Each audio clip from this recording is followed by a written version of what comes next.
بسم الله الرحمن الرحيم وبه نستعين ولا حول لنا ولا قوة إلا بالعلي العظيم ربنا لك الحمد كما ينبغي لجلال وجهك وعظيم سلطانك اللهم صل على محمد وعلى آل محمد كما صليت على إبراهيم وعلى آل إبراهيم وبارك على محمد وعلى آل محمد كما باركت على إبراهيم وعلى آل إبراهيم في العالمين إنك حميد مجيد أدعو كفو الله أبا أدعي نبي محمد صلى الله عليه وسلم كي الله كما با النبي أتوقع وارا ليرة تنجي نميمة أتوقع وصحابي رلاقة تنجي أني أكملي أتني دادا تنجي ني الله a ń fi àsìkò yìí dáwọ́ pé fọ́lọ́mọ bá kan náà ní àwọn ọjọ́ alálùbáríkà tá wà nínú rẹ̀ yìí àti àwọn òru aláǹfààní ńlá tálùbáríkà rẹ̀ tó yẹ pé ó bò háyà àtòrí tí Ọlọ́run bá tó fi síbẹ̀ àti òjò kẹ́ tí Ọlọ́run bá tí ó máa rọ̀ nínú àwọn ọjọ́ alálùbáríkà wọ̀nyí Ọlọ́run lọ bá oní àjùlọ ọ̀nà dẹ̀ ní ọba ọlọ́lá ó gbé àjùlọ fún òru Lailatul Qadr lórí gbogbo òru pátápátá gẹ́gẹ́ bó ṣe gbé àjùlọ fún ọjọ́ àràfá lórí gbogbo ọjọ́ tí a níláyé àkí ẹnìkọ̀ọ̀kan wa àdẹ́ kí wa pẹ̀lú Ọlọ́run ọba pé ìkẹ́ Ọlọ́run kó sàmà bá ẹnìkọ̀ọ̀kan wa bá ṣe kójọ níbí báyìí kí Ọlọ́run ọba kó tó fi àánú rẹ̀ bákan náà àti kẹ́ rẹ̀ kó fi kó gbọ́ àjọ nínú ẹnìjọ́ alkiyama nínú aljannatul firdausil aala naam ní ṣókí khutbah tẹ̀ ní tafẹ́ ṣe àkọlé rẹ̀ náà ni pé báwo la ṣe fẹ́ lo ọjọ́ mẹ́wàá kẹ́yìn oṣù Ramadan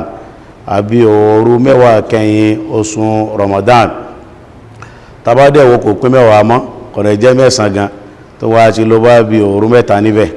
tàbáwò ní ìbáyìí yọmọ jẹ́ òru 24 that is ó ti ń parí lọ díẹ̀díẹ̀ nìyẹn fún di eléyìí ó ní àwọn ojúṣe tó yẹ kí mùsùlùmí tó bá mọ nǹkan tó ń ṣe tó dẹ̀ nímọ̀ nípa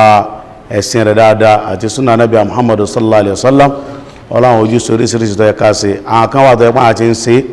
bọ́lá ìjọ tí àwẹ̀ ti bẹ̀rẹ̀ even àwọn kan wà tó yẹ pé wọ́n ń ṣe gan lásìkò tí ó sí àwẹ̀ gẹ́gẹ́ bí ká ka Quran ká ṣe adhkar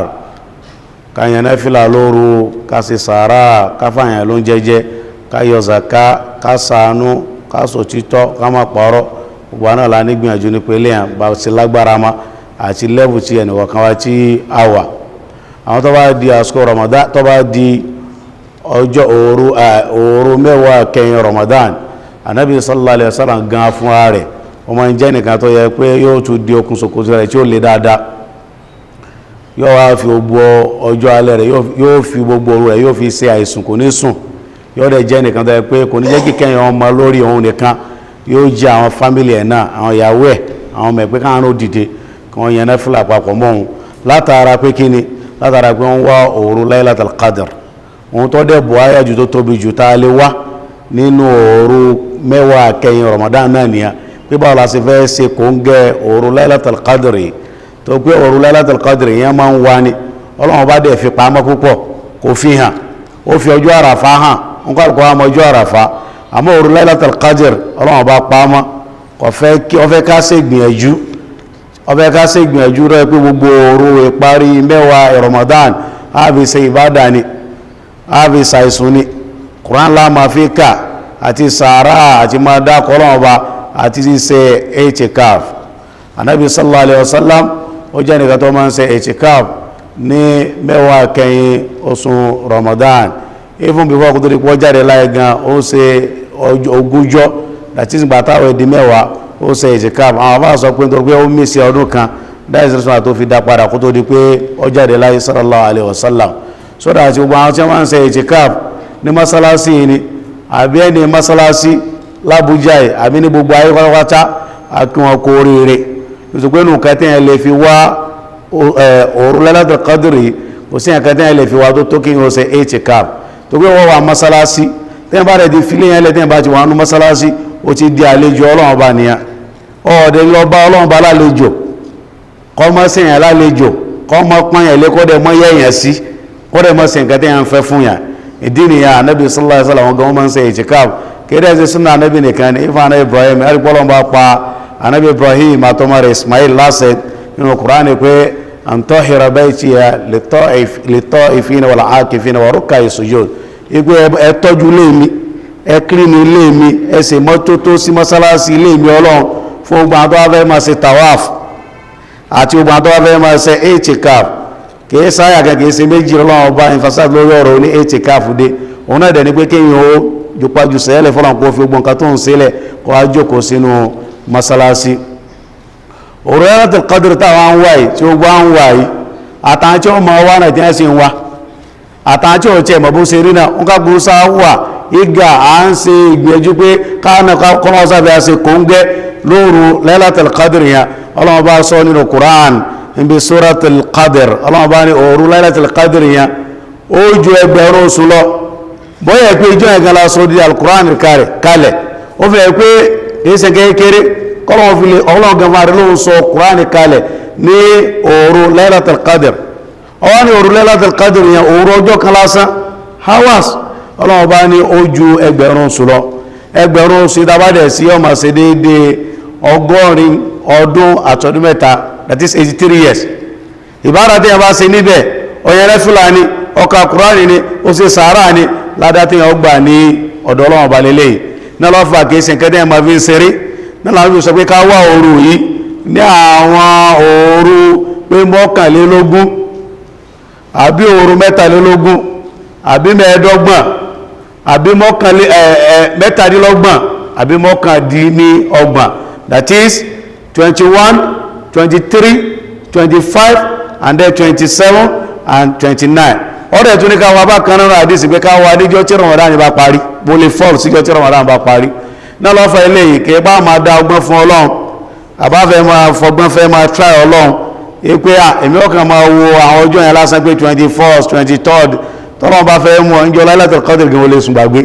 bó ti ẹ̀ jẹ́ pé ìmọ̀ fi yé wa gbogbo ẹ̀ tó bá jẹ́ mùsùlùmí yóò nípin níbi ìkẹ́ àti àánú Laylatul Qadr ìfúkọ̀ bá sùn àfi tí wọ́n bá gbọ́ Ọlọ́run bá gbọ́ lókù ìfúkọ̀ mọ̀ sí ní mọ́sálásí àmọ́ àti àwọn wà nílé Ọlọ́run ìtàwọn ọgbà ọ̀pọ̀ gan Yorùbá ní òun síbi oní òun pé dá sódà tẹ́tọ́ àwọn mọ́sálásí òun ti jú rẹ̀ ẹlẹ̀ fọ́lọ́run ọba ó ti kó ti Ọlọ́run ọba lọ́rùn sódà sí nǹkan tọ́lọ́run bó fún ojú ẹni tí ó wà nílé lọ ìdí nìyà gbogbo mùsùlùmí tó wà láyé gbogbo ohun tó bá gbọ́ Ọlọ́run bá gbọ́ kò sí ni àmàlẹ́kà àwọn òpin kẹyàn gbé salamun hiya hatta matla al-fajr wọ́n á máa pín kẹyàn wọ́n máa fọ́nká káàkiri títí sílé gbogbo mùmìnì tó bá wà láyé àbílẹ̀ tájá bá wà níbẹ̀ àbílẹ̀ tí ó sá bá wà níbẹ̀ òun ni wọ́n rú ilé yìí àfákẹ́rẹ́ sọ pé ilé ta bá hangi píkṣọ náà tó pé wọ́n fi wé òòsà àbí èrè pé wọn ò ní wọ ibẹ̀ yẹn náà lẹ́wọ̀n gbà náà nana Aisha radiyallahu ta'ala anha ó bí anábí Muhammadu sallallahu alaihi wasallam ìgbèrè anábí orí tọ́lọ́n bá fi ń ṣe kò ń gẹ́ òru Laylatul Qadr tó mọ̀ pé òru tẹ̀ní yóò òun náà ni òru Laylatul Qadr gẹ́gbẹ́ ọ̀pọ̀lọpọ̀ àwọn ṣe ń sọ tí wọ́n ń gbé káàkiri pé òru àná tó jẹ́ òru jímà ipò òru Laylatul Qadr Allahu a'lam wẹ́dà náà dẹ̀ ó lè sọpọ́tì nǹkan tí wọ́n sọ àmọ́lọ́wọ́ bá gan fún ààrẹ ló ní paríkẹ géèmọ̀ nípa nǹkan tá à ń sọ yìí ó lè yẹ pé kìí sọ òní ó lè kó sí ń bọ̀ tàbálẹ̀ fẹ́ fura náà kó yọ ara dá wẹ́dà Àbújá tẹ́lẹ̀ náà tó jọba tí ń rọ̀bá ìjọjúmọ́ náà cloud máa wà lójú sẹ́mà sọ́dà ká mẹ́jẹ́lẹ̀ yóò deceive àkámú rárá dá kẹ́nìkan máa sọ pé wọ́n ti rí lánàá jẹ́ kí máa lọlé oní láti complete iṣẹ́ rẹ̀ innamal a'malu bil khawatim gbogbo èyí ẹni tó bá sàṣeyọrí ni wọ́n máa yìí nana Aisha bí anábì Muhammadu sallallahu alaihi wasallam ipé báwo ni tó ń bá mọ̀ òru Laylatul Qadr kí ni ojúṣe òun kí ni nǹkan tó ń fẹ́ sọ níjọ́ yẹn kí ni àdúrà tó ẹkọ́ wọn ó ṣe wọ́n máa kàdà láìlọ àkìráàtì àbí wọ́n máa sàṣẹ́kẹ́ tí ó ń dé túnmà àbáwọn ọ̀pá kan anábì sallallahu alaihi wasallam sọ pé tó bá ti mọ̀ òru Laylatul Qadr rẹ̀ Aisha nǹkan tí wàá ṣe ni pé wàá sọ pé Allahumma innaka afuwun tuhibbul afwa fa'fu anni pẹ̀lú ọlọ́ọ̀bá wọlọ́bá alámójúfò ìwọlọ́bá alámójúkúrò wọlọ́wọ́ ọfẹ́ràn yìí tí ń bá ń tọrọ àforíjì tó dẹ̀ ń wá mójúkúrò lọ́dọ̀ wọlọ́ọ̀bá mọ́sá ṣe àforíjì ẹ̀ṣẹ̀ mi fún mi mọ́sá ṣe àmójúfò ẹ̀ṣẹ̀ mi fún mi àdúrà tánàbí ní ká ṣe ní àní ká má ṣe àdúrà mi àmọ́ ká rí pé adún nínú ilé tí ànábì wí tó pé tó ń wí ẹ̀ gan òun náà ni authentic wà tó yẹ pé òun ló fẹsẹ̀ rí lẹ̀ jù tó wọ́n ló nímọ̀ nípa ọlọ́ọ̀bá jù òun ló nímọ̀ nípa Laylatul Qadr jù tí ó bá sàlàyé fún agẹni pé ohun tó ń jẹ́ Laylatul Qadr àníma tí ó bá ṣe ìtìkáàfù ní ọ̀rọ̀ ká mọ́ wọn bí báyìí lè ní fúdé ilé ohun tí Ànábì Muhammadu sallam tí ó máa ń ṣe nìyà nígbà tí tó sọ fún Àìṣà pé kó máa tọrọ lọ́wọ́ Ọlọ́run Ọba nígbà tó bá máa òru Laylatul Qadr inú rẹ̀ bákan náà a fi òru yá fi tọrọ gbọ̀nkátà máa ń fẹ́ lọ́dọ̀ Ọlọ́run Ọba a tọrọ fúnra wa fámílì wa ọmọ wa ìyàwó wa ìfọ̀ àwọn ọ̀rẹ́ wa ìfọ̀ ká má gbàgbé àwọn tàbáwọn gan bá ní ṣòro bóyá ní ìfọ̀ àgbáyé gan bí àwọn ọmọ ìyá wa tí wọ́n ní problem gẹ́gẹ́ bí irú Syria gẹ́gẹ́ bí Palestine káàkiri báyẹn tí wọ́n ní problem tí ó sí àlàáfíà níbẹ̀ ìgbé àlàáfíà níbẹ̀ gbogbo ẹ̀yin náà ní láti tọrọ fún wọn pé kí Ọlọ́run bá kó bá wà pẹ̀lú wọn má jẹ́ pé wàá kàn ṣàdúrà fún ààrẹ nìkan in fact àwọn sálàmù sọ́ọ̀lì àwọn ẹni Ọlọ́run nǹkan tẹ́ máa ń ṣe ni pé tọ́ bá fẹ́ tọrọ nǹkan lọ́dọ̀ Ọlọ́run ọba wọ́n á wo ọmọ ìyá wọn tí ò ní irun nǹkan yẹn wọ́n á bẹ̀rẹ̀ ọmọ pé wọ́n Ọlọ́run mọ́sá ṣe nǹkan báyìí fún ọmọ ìyá wa nǹkan tó máa ń ṣe nìyẹn in fact kábílá péjú oníṣìí bóyá ọmọ ìyá rẹ̀ onílé ó ní problem accommodation so that so òun náà dẹ̀ nírú problem yẹn tó ń bá fẹ́ ṣàdúrà yá sọ pé wọ́n Ọlọ́run ọba mọ́sá ṣe accommodation fún lágbájá mọ́sá kẹlágbájá pẹ̀lú ilé so that nítorí pé logic ẹni pé màláìkà ló máa ṣàdúrà fún ọ màláìkà wà ní ẹ̀yìn rẹ̀ yóò máa sọ pé wàlákà belmith ipé wọn tó tọrọ fún yẹn kọ́ máa jẹ́ tiẹ̀ náà àdúrà màláìkà dẹ̀ máa lọ ọjọ́ Ọlọ́run bá direct ní Ọlọ́run bá máa ń gbà fún ilé ìjẹ́ ká kú fún àdúrà dáadáa kò lè ní yẹ ká wà ń bí báyìí ká má sọ̀rọ̀ rárá bó ṣe léwu kọ́ ma nípa àkátá ń pè ní zakatul fitr àwọn tó gbọ́ súnmọ́ ẹgbẹ́ jímọ̀ mi sábà kí ó lè jẹ́jọ ọdún tó gbọ́ possible ká sọdún jẹ́ jímọ̀ tó ń bọ̀ inshallah àbíkọ́ rẹ̀ jẹ́ pé bá ọdún kárọ̀ bọ́lọ̀n bá ṣe ní kó jẹ́ inshallah now zakatul fitr lẹ́yìn gbà tí wọ́n ti gbàwẹ̀ tán ọmọ èèyàn ní wá ọlọ́ọ̀bọ̀ ọ̀dá wa nídà màláíkà so that àwọn loftis kọ̀ọ̀kan wà bóyá wọ́n sọ̀rọ̀ sọ orí nǹkan òwòkúwò àbọ̀ parọ́ ńgbàtọ̀ bó ṣe máa ra tẹ́lẹ̀ àtọ́ àṣẹ mistake àtọ́ apá ní ìta ń gbàwẹ̀ àbá ṣe mistake àṣìṣe láti sọ̀rọ̀ alfàṣà àbá ṣe nǹkan tí ọ̀dá ní ìtọ́ ẹgbẹ́ yóò di ládàá àwẹ̀ wa kù ọlọ́ọ̀bá ní ọ̀dà tó á jẹ́ bẹ́ẹ̀ kí mi ò fi lè parí ìkẹ́ mi lé lórí ọ̀rẹ́ ẹ̀ tún yọ zakatul fitr ẹ yóò oúnjẹ tó máa ń jẹ nílùú yìí ìgbà táwọn lè kàkalẹ̀ ó lè lè dábínú ẹ lè yọ kí ní ẹ̀kẹ́ gbogbo nǹkan tó ń jẹ níbẹ̀ yẹn gẹ́gẹ́ bí wheat àti gbogbo nǹkan tó sáà máa ń jẹ níbẹ̀ ó tún sọ ẹ̀wọ̀n pé kí ni okut that is gẹ́gẹ́ bí wọ́n tó lè fi wé ìgbà yẹn gẹ́gẹ́ bí powder pig milk wọ́n máa ń yọlé yẹn náà wọ́n máa fi ń ṣe jákà àmọ́ fíkì tó wà níbi àgbẹ̀ tó abẹ́ kó yẹ́ nìkọ̀ọ̀kan wọ́n náà ni pé wà oúnjẹ tí wọ́n ń jẹ ní àwùjọ bí tó bá wà nítorí pé al-ahkamu tatagayyaru bi taghayyur al-azman wal amakin àwọn adájọ́ ṣẹ̀ríà ó máa ń change nígbà míì àwọn adájọ́ ẹ̀tútù ó máa ń change nígbà míì látara pé àsìkò change àbíbi téèyàn wà kó change wọ́n lọ lẹ́yìn bá ní ìsìn pé èèyàn lè fi èlùbọ́ tí wọ́n fi ń ro àmàlà èèyàn lè fi ọjà kà tẹ́ bá dẹ̀wà nílẹ̀ ipò bákan náà wọ́n lè lo gààrí kó fi ọjà ká tó máa ń jẹ lóúnjẹ tààrà tẹ́ bá dẹ̀wà nílẹ̀ Haúsá yẹn lè yọ yẹgẹ tí wọ́n máa ń lọ tí wọ́n fi ń ṣe túwọ̀ yẹn wọ́n wá yọ àsìjẹ́kọ̀ Ọlọ́run bọ́ gbà òsì tọ́lọ́run bò nígbà níbẹ̀ fún di eléyìí ibù gan rice náà làwọn yẹn ń jẹ ju oúnjẹ gbogbo ayé ni ìyẹn lè yọ láti fi ṣe jákà Ọlọ́run bá dẹ̀ sọ nínú ayé al-Qur'an Karim ní Suratul A'la Ọlọ́run bá ní qad aflaha man tazakka gbogbo ẹni tó bá gbààwẹ̀ rẹ̀ pé tó ayọ̀ jákà tó yọ zakatul fitr wọ́n tó àwọn ti jẹ́rẹ̀ wa dhakara isma rabbi fasalla ó dẹ̀ bẹ̀rẹ̀ sí ní dá kọlọ́wọ́ bá rẹ̀ máa mufassirun kẹmẹ́ sí túnìyà ó bẹ̀rẹ̀ sí ní dá kọlọ́wọ́ bá rẹ̀ nígbà tó ń lọ sí eid ó wá dẹ̀ tó kírun eid bákan náà anábì ogun tó bá sílẹ̀ yìí ó jẹ́ nìkan tó yẹ pé ó jẹ́rẹ̀ bọ́ọ̀lù àṣẹ a máa ń yọ anábì ní ká yọ pé ọ̀ràn yẹn lọ́dẹ̀ jẹ́ gan ìdájọ́ rẹ̀ ni ọ̀ràn yẹn ló jẹ́ fún ogun tó bá gbààwẹ̀ àfi tó bá ní nǹkan tó jẹ́ lé lóku in fact wá tí ní nǹkan tó jẹ́ fún èdè fọ́jọ́ kan tọ́rẹ̀ tún sẹ́kù tí o tún ní tíjọ́ kejì o ní oúnjẹ ẹjọ́ méjì sọ́rọ̀ àti oní láti yọ jákà yìí àmọ́ tí ọba ní rárá la yukallifullahu nafsan illa wus'aha ọlọ́run bí gbé nǹkan kakọ́ ọlọ́run àfi kó ti fún wa ní agbára lórí rẹ̀ sọ́rọ̀ àti wọn náà wà náà tí ó gba zakatul fitr lélẹ̀ Abdullahi ibn Umar ọjọ́ nìkan tó yẹ kó máa ń yọ jákà tiẹ̀ 2 days before Eid so that ọjọ́ méjì síwájú ká tó sọdún eléyìí náà wọlé that is èyàn lè yọ zakat al-fitr èyàn lè yọ ní 27th o lè yọ ní 28th èyàn dẹ̀ lè yọ ní 29th nǹkan tí Abdullahi ibn Umar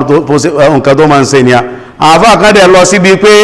a lè monetize ká sọ jákà ká sọ dowó nígbàtọ̀ ẹ pé arbat amdad ni múdù ẹ̀kún ọwọ́ mẹ́rin náà ni wàá yọ tó bá yọ ní ìsìta bá wọn pẹ̀lú múdù àtà ń lò alìlọ price alìlọ monetize àwọn kan sọ báyẹn Hasan al-Basri wọn náà tó sọ bẹ́ẹ̀ tipẹ́tipẹ́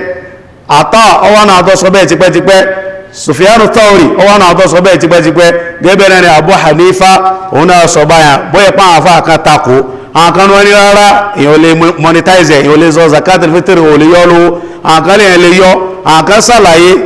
opinion mẹ́ta lọ́wọ́ ń bẹ̀ wọ́n ní tó bá fẹ́ yọ tó wá jẹ́ pé ibi tó bá wà environment tó bá wà tó ẹgbẹ́ òun ní gbóúnjẹ lọ́wọ́ rẹ̀ àwọn ibìkan tí Ọlọ́run ti ṣàánú àwọn àyè kan in fact Saudi Arabia kò possible kò sọ pé òun gbé ráìsì múdù mẹ́ta àbí kí ẹ̀kọ́ pọ̀ fẹ́ nìkan tó wọ́n ti kọjá lẹ́bùn yẹn àbí kọ́ lọ sí Dubai àbí UK ó lè má rọrùn bóyá pé wọn bá yan àwọn lẹ́tọ̀ọ́ gẹ́gẹ́ bí kẹ́tí mo sọ síwájú kóòdù yẹn pé ìdájọ́ máa ń change pẹ̀lú environment àti ASCO àwọn eléyàn wọ́n lè monetize wọn àmọ́rù Nàìjíríà èmi lọ́dọ̀ tí bí wọ́n ṣe dómi báyìí mi fẹ́ rí pé ó bójú mu tó nípa àwùjọ tá a wà yìí àyẹ́ sí wọ́n welcome rice kọ́ra wọ́n welcome sẹ̀mú in fact kò sí nǹkan tí wọ́n ní welcome bó fọ́lẹ́ ìbọn gan wọ́n welcome ẹ̀ ìmùkò fẹ́ lómi nìyẹn gangan yọ welcome ẹ̀ sọ́dà ká lo wọ́n á dẹ̀ sọ dídí mo fi sọ báyẹn nǹkan tí mo build lé lórí tá a bá lo nǹkan tánà bí wí gangan garanti wà pé kí ni wọ́n máa túbọ̀ fún zakat al-fitr àmọ́ tá a bá yọ nǹkan tánà bí wí gangan tá a sì gbé gbogbo tá a ń sọ yìí kò sáàdì zakat tó bá kẹ̀ ìgbé ẹ̀ lè lówó tó wà nábì òṣèré Abubakar òṣèré Umar òṣèré Usman òṣèré aligun òṣèré later àwọn Hasan al-Basri àwọn tàbí ìwé ṣe sábẹ́ gan àwọn làwọn mú wọn torí circumstances tó wọ́n rí nígbà yẹn fúdí eléyìí tí wọ́n bá lo ìròrí tí wọ́n ẹ̀tọ́ ọ̀dẹ̀ rí pàwùjọ tí wọ́n wà wọ́n welcome oúnjẹ tí wọ́n dẹ̀ lọ lo owó tọ́lọ̀ wọn bá gba àkọsẹ́ tó fẹ́ fún ní garanti àmọ́ ìtàrà bí ìṣe yẹn tó bá ṣe garanti wà ọdẹ wà lọ́dọ̀ àwọn fún ní usul wọ́n máa ń sọ pé al-akhadhu bil ahwat afdal pé kí wọ́n mú nǹkan tí ó fún yẹn ní garanti wípé ẹ̀san wà ń lẹ̀ fún yàn tí ó dẹ̀ sí iyèméjì níbẹ̀ òun nìkan tó fi dáa jù níbi gbogbo nǹkan tá a bá ṣe tí a bá fẹ́ ṣe ẹ̀sìn lápójú ẹ̀rọ ìtìkáàfù tá à ń ṣe yìí nìṣe àwọn fámílì ilẹ̀ ṣe ní mọ́sálásí bí gan tí wọ́n kí jímọ̀ níbẹ̀ àmọ́ tí wọ́n bá wò ìjáde bí ṣe ìtìkáàfù ní mọ́sálásí wọ́n kírun jímọ̀ sọ́dà kí wọ́n kí ní bí mọ́sí lẹ́ ń kí jímọ̀ yẹn ọkàn rẹ̀ balẹ̀ pé wọ́n ṣe nǹkan tí ànábì ṣe ẹnìkan wà tó jẹ́ ní mi lábújá mi báyìí Ọlọ́run dẹ̀ kẹ́ Ọlọ́run ọ̀tí ẹ̀fẹ́ mọ̀ bí i monetize nǹkan tó wọ́n ṣe níbi tánà bí ní ká yọ ipò wọn yọ dẹ́n tó ń bá yọ kíní ẹta òun tún lè fowó sí kò sí ẹ̀ka tẹ́ bá lọ sàrẹ̀ ń tán àgbàlagbà máa ń ṣe nìyà tẹ́ bá yọ ogun kan tẹ́ fẹ́ yọ tán wọ́n á tún fowó sí faman zada Allah khaira gbogbo ẹni tó bá sàlékún orin yẹn ọlọ́bọ̀ sàlékún fóun náà àmọ́ ká máa orí kan wá àkàn sọ báyẹn opinion tí wọ́n ní yẹn ẹgbẹ́ ẹlẹ́ lówó tẹ́ bá dẹ̀ lówó yẹn kò sí ẹ̀ka tó bá yẹn nídìí owó ju oúnjẹ lọ tó bá yọ bọ́ àwọn nǹkan tó yọ ní ìsìnbá bí 1.5 náà lọ jẹ ṣé ń gbòòrò sí 1.5 náà fi ra rice òórò ẹja abẹ́ran sólè káàkiri àrẹ́bìnrin ni ògbónú omínà sọ́à wípé ẹ̀rọ wọn lọ́rọ̀ níjọ́ ẹ̀gọ́ mọ́ tọrọ ẹjẹ́ ká náà dáná lé wọn kí wọ́n náà kó ṣe ń jẹ kẹrọ wà ń bẹ̀ kẹjọ wà ń bẹ̀ ká lórí nǹkan mú kí wọ́n yọ kí wọ́n fìlì pé àwọn ń ṣe ọdún mọ̀rọ̀ pé ní sókè khutba tẹ̀nìyàn ní èdè tiwantiwa tó jẹ́ ti Yorùbá kí Ọlọ́run bá kọ́ gbà ní ìbádà fún wa mungala wanda ya kamata ya masa godiya kuma haka ne muna ya salati zuwa ga Muhammadu sira da aminci Allah su tabbata gare shi ai bayani namu yau ko maudu'i na khutba namu yau shine ya ne zamu yi amfani da waɗannan rana na karshen na wata na Ramadan ba na muna da rana guda 10 ko dare guda 10 wanda Allah ya ba mu wanda ya zama to baiwa daga wajen Allah subhanahu wataala dama mun saba muna yi ibada mun karanta Qur'ani muna azumi muna yi tarawih amma wannan yanzu wannan zamani yana nuna wa kamar shine karshen wata na Ramadan ya kamata mu kara karfi ya kamata mu yi ijtihadi sosai ya kamata mu bari wannan bacci sai mu fara mu kara ibada iri-iri bi ma'ana a karanta Qur'ani kuma mafi alkhairi ibadan da mutum zai yi a wannan ini shine mutum ka zo masallaci kai i'tikaf da kana da dama because la yukallifu Allahu nafsan illa wus'aha da ba ka da karfi abu ba dole bane amma da kana da karfi kana da wani abun da zaka yi amfani da shi a lokacin i'tikaf kuma kana da abun da zaka yi ka ba iyalinka a wanda yayi daidai kuma manzo Allah sallallahu alaihi wasallam a wannan lokaci kuma yana yi amfani yana nema wanda abun da yana kira at-taharri li lailatul qadr yana yi searching yana nema lailatul qadr dare na lailatul qadr da wannan dare na kadara ne ranar da Allah subhanahu wa ta'ala zai canja kadara da wadansu mutane, kuma ranar da wadanda Allah subhanahu wa ta'ala ya riga ya sa sunayen su a cikin yan wuta, amma Allah subhanahu wa ta'ala zai canja saboda ibadan da kai. kuma a wannan dare duk malaiku gaba da sauka daga sama zuwa kasa adde malaika jibril su yi menene za su shiga kowane gidan mumini wanda ya yarda da Allah subhanahu wa ta'ala, sai ana ta cewa salamun hiya hatta matla al-fajr. ana ta roko Allah subhanahu wa ta'ala muna ya kara muna rahma, ya kara muna nema, ya kara muna alkhairi, ya muna gafara, kuma ya ba mu gida aljanna. kuma manzo Allah sallallahu alaihi wasallam ya ce da zamu nema dare na lailatul qadr shine zamu yi amfani da laila dare na witr, bi ma'ana na cewa odd night iri 21st kuma 23rd kuma 25th kuma 27th kuma 29th. kuma kar mutum ka ce kamar zaka yi wayo ba Allah subhanahu wa ta'ala, bi ma'ana zaka ce ai ni dai ba ranar da tahajjud, abinda za a yi kawai ina da target shine 21st zan zo masallaci, 22nd zan yi bacci a gida, 23rd zan zo masallaci, 24th kuma zan huta gida. wallahi ranar lailatul qadr inda ba ka da sa Allah subhanahu wa ta'ala zai yi barka kuma zaka yi bacci kai makarama, saboda Allah abinda zaka yi ya kamata mutum kana da ikhlas. saboda shi ne na Aisha radiyallahu ta'ala anha ta tambaye manzon Allah sallallahu alaihi wasallam, ta ce inda Allah ya bani dama kuma na san lailatul qadr, dare na lailatul qadr, menene zan yi, wani ibada ne zan yi, kuma wani azkar ne zan yi amfani da shi? sai manzon Allah sallallahu alaihi wasallam ya ce kama ki ce Allahumma innaka afuwun tuhibbul afwa fa'fu anni. duk gaba da dai abin da za a fara kan wannan addu'a shine kana roƙon Allah subhanahu wataala ya yafe maka zurube ka gaba daya, don idan Allah ya yafe maka zurube ka ai shikenan ai saka dace a nan duniya mara tashi alkiyama aljanna naka yana jiran ka insha Allah. kuma a karshe mu yi magana game da zakatul fitr, don bai kamata ba musayana kuma ba mu yi magana kan zakatul fitr ba. wannan zakatul fitr yana da muhimmanci sosai. lokacin Allah subhanahu wa ta'ala ya aje mu, bai aje mu kamar mala'iku ba, kuma haka ne bai aje mu kamar dabbobi ba, bi ma'ana santa zama bauta ma Allah subhanahu wa ta'ala, kuma wani bai kuma sai mu saba ma Allah subhanahu wa ta'ala. haka ai da no way bakan da mutum bakan da zaka yi sai zaka ce kamar throughout wannan wata na Ramadan baka saba ma Allah ba, ko baka yi kiriya ba, ko baka fara magana da bai yi ba, ko baka yi irin magana na fasha ba. amma saboda shi ne Allah subhanahu wa ta'ala ya ba mu zakatul fitr, bi ma'ana idan ka fi da wannan zakatul fitr Allah subhanahu wa ta'ala zai share maka irin zurube ka, kuma irin kuskuren da kai a lokacin azumin ka, saboda ka samu cikakken lada. kuma wannan kuma babban baiwa ne daga wajen Allah subhanahu wa ta'ala gare mu.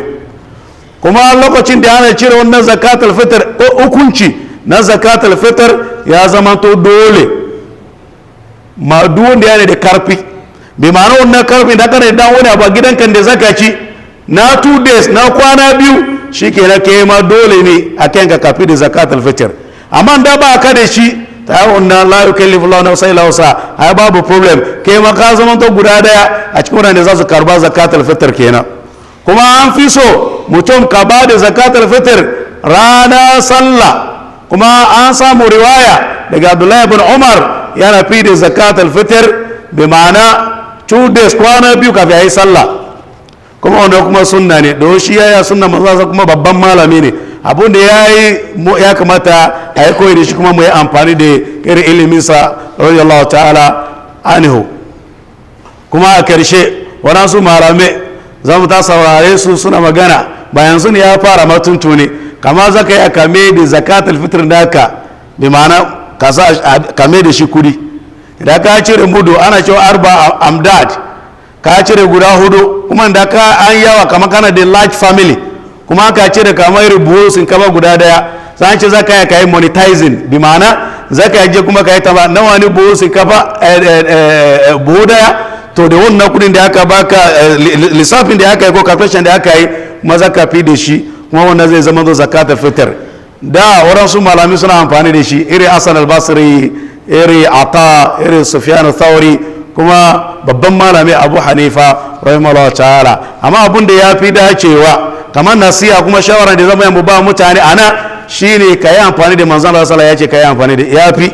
do kana da iri kwanci hankali do abin da manzala ya kira ya kuma dama an fi su abincin da ana ci a garinka shine ya kamata ya amfani da shi da kana garuka na rubawa ne ai suna amfani da amala wanda ba na kira shi lubo shine idan ka fi da shi masha Allah mutane za su karba kuma zai yi masa amfani amma da ka zo na ka ba wadansu wannan ilbo ai ba zai yi masa amfani ba amma da kuma da ka ba wani masara zai welcome wannan masara kuma zaka samu ladanka amma mutum ka ce kawai zaka yi monetizing babu wani dalili kuma babu wani hikma don malami suka yi magana wadansu sun ce kama bai kamata ba sam kuma wadansu ce kama mutum zaka yi kafi da shi kudi kuma wadansu magana nasu ya fi dacewa sun ce kama zaka yi kafi da shi kame da shi kudi inda ya zama ta wurin da kake environment ko society da kake ba bukata kuma ba wanda zai karba rice shinkafa a hannunka ko wanda zai karba masara a hannunka ko ba wanda zai karba rice a hannunka kamar iri saudiya haka ko a ce iri dubai haka ko a ce iri uk wani ne zaka ba don su ruka Allah subhanahu wa ta'ala ya masu wadata kuma suna da abin sosai to saboda shi hana Najeriya mutane suna bukata wurin suka ce kama ya kamata mutum mu fi da kudi ne ba zaka na kudi ba ne ba jakka ne zakatul fitr ana cewa da mutane suna bukata kudi ba bukata abinci ne ana bukata abinci sosai abu da ke zaka ya kai idan kana so ka kawo ni tatwir kana so ka kawo dan wani sabo abu shine ka fi da wani abinci da manzo sallallahu ya ce ka fi da shi kuma ka kara dan wani abu subhanakallahumma wa bihamdik nashara la ilaha illa anta